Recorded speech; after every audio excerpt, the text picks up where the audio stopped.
So UConn takes down South Carolina in a rout. Hello, everybody, and welcome to our channel. I'm Mark. And I'm Rob.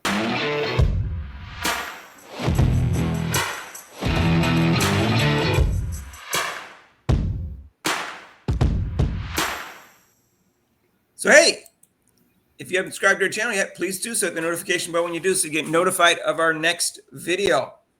And guess what? King Clark's crossovers tonight from 6 to 7, and it's also on Thursdays, 5:30, 6:30.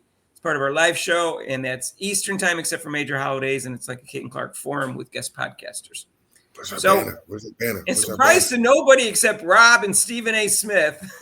No, not me.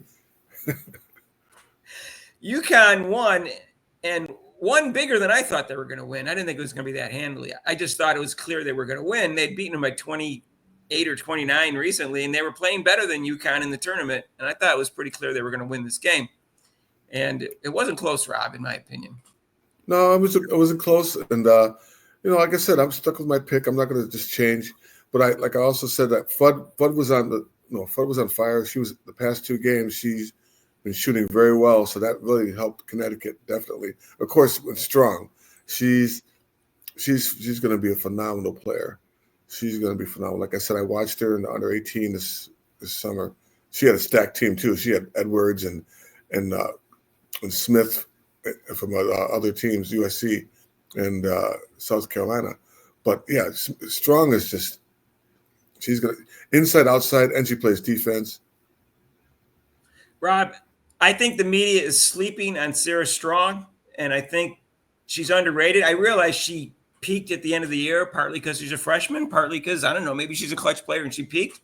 But let's go through this. They never promote her on ESPN. They almost don't even, like, she doesn't even exist. Her and Hannah Dago, don't even exist on ESPN. And she looks like she could be the first three-time player of the year since Breanna Stewart. We don't know for sure. She might never win it, but she looks that way. I already saw someone make a list saying she was a favorite for next year. And we know Juju Watkins is not going to be eligible next year.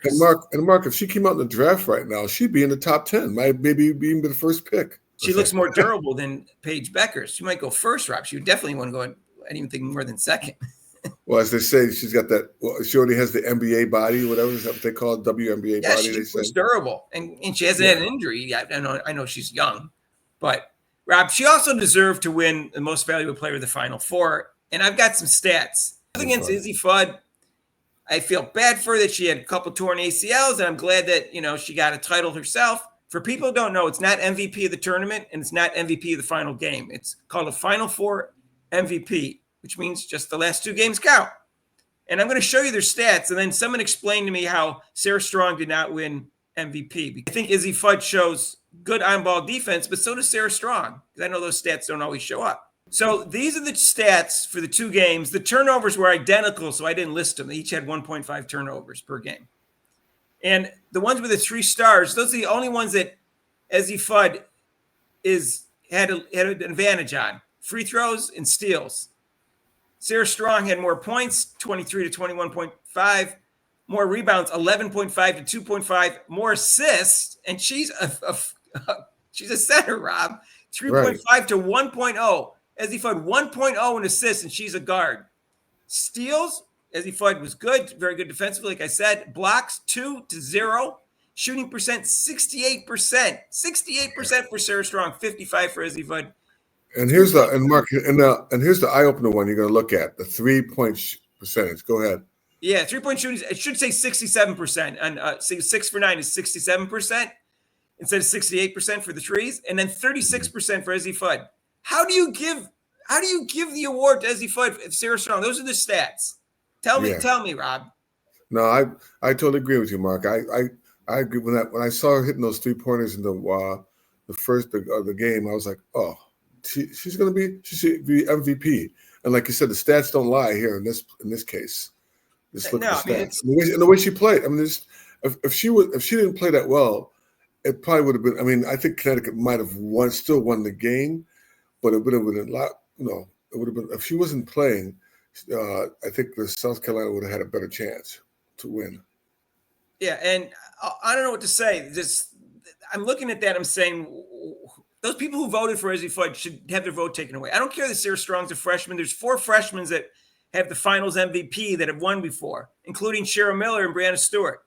So, she should have got the night. I don't know what they're thinking when they vote like this. It's just like, I'm flabbergasted by this. And yeah. I don't see if Izzy Fudd had like 6 or 7 assists or something to offset the rebounds and shooting or something. Maybe she had all the big plays or something, but that's not even true. Sarah Strong had some big buckets, Rob, some big passes, a big block here and there. Her coaches were telling her to shoot more. That's why because she likes to pass it. They were telling her, shoot the ball. And that's what she was doing. Usually she would catch that ball. Instead of shooting it, she would look for her other player. But they told her, shoot the ball. You're open, shoot it. I mentioned I'm saying, anybody that's listening to this that's going to make a comment, in your comment, please tell me who you would have voted for most valuable player in the Final Four. Because I'm interested to see how much of a percentage the people would vote for Sarah Strong. Because, it was probably a close vote. So I would like to know who you would vote for, because, I think she got ripped off. And I think the media, Rob, is just ripping off Sarah Strong. Let's look at All-American team selection, Rob. There was 4 people that definitely should have been on it, and they all should have been unanimous. And that should have been Juju Watkins, Hannah Hidalgo, who didn't get 2 votes, probably because she liked a tweet by Candace Owen having to do with gay marriage being a sin. So she probably lost 2 votes there. Because she's no way she's the 6th best player when she was really the 2nd best player all year. No. And Paige Bueckers should have been unanimous, and she was, and Lauren Beck should have been. The 5th one could have gone to one of 4 players. And AP went to Madison Booker. The U.S. Basketball Writers Association went to Nisa Morrow. I think Sarah Strong could have also gotten a vote in there. And the 4th player that could have got the last spot was Tanaya Latson, who led the country in scoring. He was actually a good defender and pretty good passer, too. That was my choice. But I was actually, if I would take Sarah Strong before I took Madison Booker. Madison Booker, the times I saw her, did not impress me, even though she did shoot better when I wasn't watching. And she didn't, although the tournament has nothing to do with the voting for All-American because it took place before the NCAA tournament, she didn't come up big in the NCAA tournament either. And so maybe Sarah Strong got ripped off for first-team All-American, Rob, and she should have been in there instead of Madison Booker. I don't think so. Like I said, I didn't agree with AP. I agree with AP because Madison Booker was SEC Player of the Year, which has the toughest schedule. So I don't fault them for that. And then like with your player from Florida State, she was a great scorer and she also played great defense. So it's hard for Sarah Strong had consistent season. It wasn't outstanding like that, but her season was consistent. That's my rant on Sarah Strong. And I don't know why ESPN is ignoring her, because if you want to replace Caitlin Clark with a black player, Rob, she's black. Well, she's black and she's got dual citizenship for France, so maybe she might not play for the USA Olympic team because of that. Now, I don't think her game is super exciting, but it's not boring. Like I said, she's consistent. Right. She's a very consistent ball. Like I said, if I drafted her, she's consistent, defense, offense, rebounding. That's what I want as a coach, for a team. And I can depend on her too. So she does the right things at the right time. Yeah, so I know she's not a guard, but if you're trying to replace Caitlin Clark, there's your woman. Because she's, to me, going to take over college basketball. She's going to be something. Yeah, and so anyways, so Paige played okay. She didn't shoot well, but it doesn't mean she didn't play pretty well, Rob. I can look up the stats if you want. No, that's okay. I'm glad she. Like I said, I'm glad Fudd and Bueckers up with the injuries. You hate to go out that way in college. So I think it's great that they got a championship. Yeah, that's great. Paige was 5 for 14 and 0 for 2 for threes, but she did have 6 rebounds, 3 assists, a steal, 2 blocks, and only 1 turnover. And she was 7 for 7 at the line, so she scored 17 points. So I'm not going to say she played poorly. I think she played okay. But Sarah Strong and Izzy Fudd played great, and that's the reason they won. Mm-hmm. And here's the thing, Ryan. I said this before when I made the prediction. South Carolina has no great players. And that's a problem when the other team has 3 great players. He's not a great player. She's just hot and streaky. Yeah, I mean they had nine good players, but not great players, and not one that Yeah. could take over, that could really like dominate, like that Connecticut did. But that's why I kind of picked them, because they had the bench and they had 9 players that could play. So I thought they would be more had the advantage there. Yeah, I mean, Joyce Edwards is going to be a very fine player, but she's not going to be as good as Sarah Strong, and they're in the same class. So I don't think she's ever going to be Player of the Year. That's just my guess. Yeah, Mark, that freshman and sophomore class for coming up is, I tell you, we're never, ever, ever going to lose.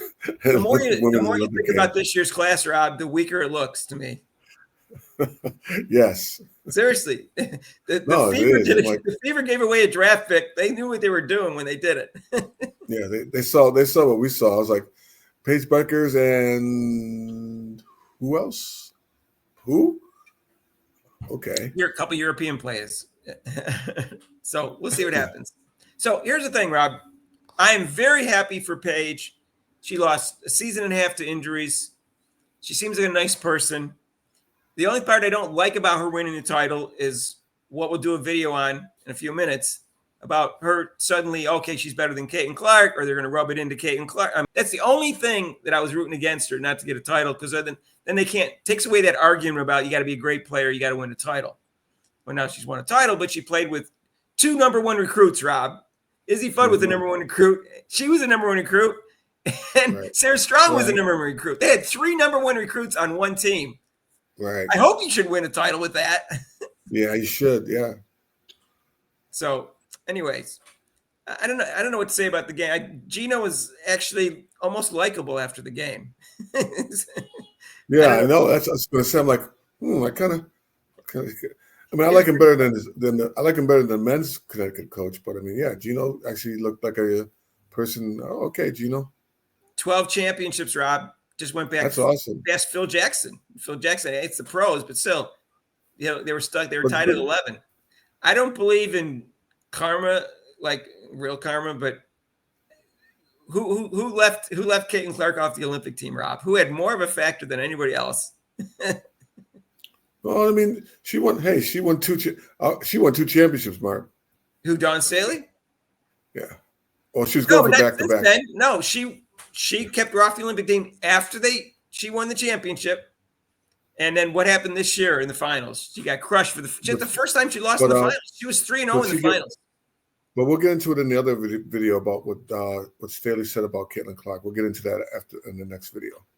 Okay. All right. So, anyways, there's not much to say except I don't know. Once the third quarter, into the third quarter, beginning of the fourth quarter, it became a blowout. And I don't know why Paige was in there so long. I don't know if she was just trying to get some more points to make it look better for her final game, but she didn't get taken out. It was like less than 2 minutes left when she was taken out. They were up by 30. They could have taken her out like 4 or 5 minutes left, Rob. So here we did a video about that, and I was complaining about that. But I think now, as I was thinking about that, I said, she's been through so much, and I would leave her out there just to enjoy the moment. I mean, that's why I probably left her out there, to enjoy the moment, and just because she worked so hard. She worked so hard, been through so much, with the injuries. So yeah, I'd leave her out. I would have probably. I don't fault this one. I actually don't fault him leaving her in.